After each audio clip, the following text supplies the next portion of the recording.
So hi everyone, I am Love Monte from BSME 1B.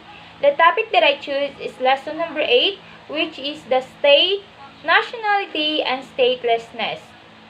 So before that, we have the lesson objectives, which is the discuss the concept of states, its recognition, and its rights and duties. Differentiate the concept of nationality, stateless persons, and refugees. So we have their states. States are the entities that have rights and responsibilities under international law, and which is have the capacity to maintain their rights by bringing international claims. Next, we have their nationality. So, nationality is a legal bond having its bias, a social fact, and attachment, a genuine connection of existence, interest, and sentiments, together with the existence of reciprocal rights and duties. So, nationality is a legal identification of a person, international law establishing the person as a subject, a national of a sovereign. So, next we have the refugee.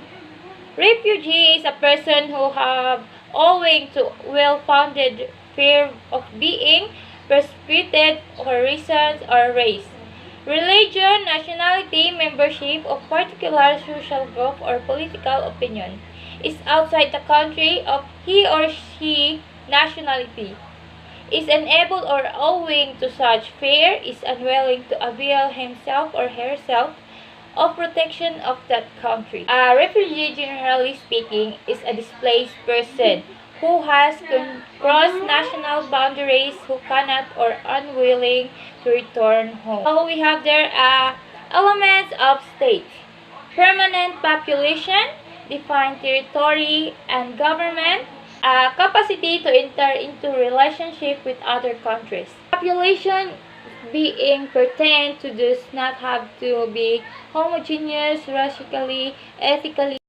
religiously. Otherwise, it must be settled population, though the presence of certain inhabitation who are traditionally nomadic does not matter.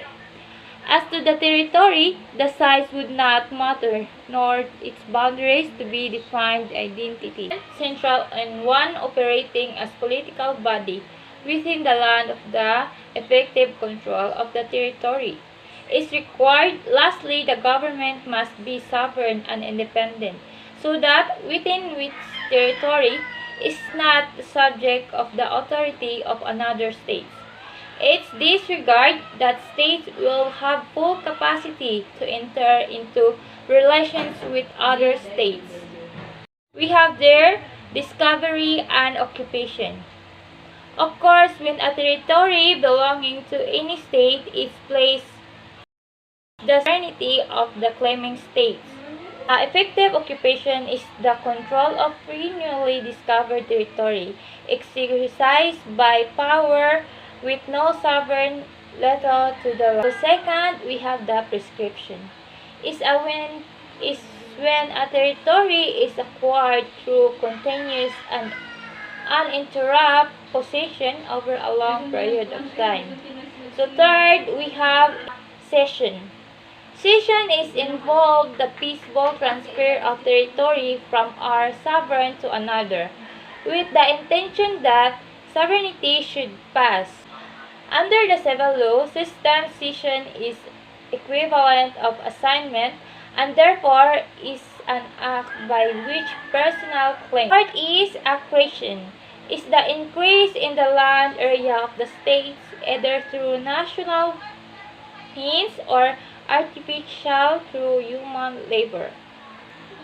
So, accretion is the process by which new land formations are legally assimilated to by old change in the flow of the water. Last, we have the conquest.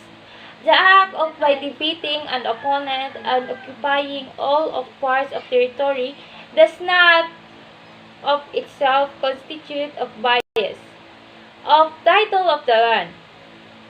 It gives the victor certain rights under international law. As regards the territory, the right of belligerent occupation but the territory remains subject to the legal title of the ousted sovereign. Conquest is international law, the acquisition of territory through force, especially by the victorious states in a war, at the expense of the defeated state. Lastly, we have the law. Law is a system of rules created and enforced through social or governmental institutions to regulate behavior, with its precise definition of matter as long-standing debate.